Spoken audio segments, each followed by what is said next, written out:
Iran যুদ্ধে তৃতীয় সপ্তাহ চলছে। চলুন নিরপেক্ষ দৃষ্টিকোণ থেকে দেখি এই যুদ্ধে জয়ী হওয়ার রেসে কে এগিয়ে আছে। আমেরিকা ৩ সপ্তাহে প্রায় $১২ বিলিয়ন ব্যয় করেছে শোনা যায়। কাউকে তেমনভাবে খুব একটা পাশে পায়নি। ন্যাটো সদস্যরা ট্রাম্পকে একটু এড়িয়েই গেছে। তেল ব্যারেল প্রতি প্রায় $১০০ বেশি লেনদেন করেছে বলে শোনা যায়।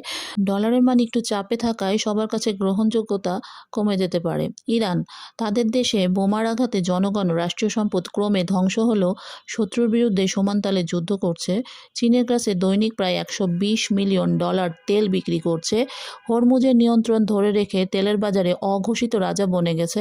নিজেদের তৈরি আইন অনুসরণ করার জন্য অন্য রাষ্ট্রগুলিকে প্রায় চাপ দিচ্ছে। চায়না যুদ্ধে ইরানের কাছে প্রায় $৫ বিলিয়ন অস্ত্র বিক্রি করেছে, সস্তায় তেল কিনছে। হরমুজ পার হতে ইউয়ানকে বিশ্বের কাছে শক্তিশালী মুদ্রা তৈরি করার চেষ্টা করছে। মার্কিন B-2 বোম্বারকে AI প্রযুক্তি দিয়ে ট্র্যাক করার চেষ্টা করছে।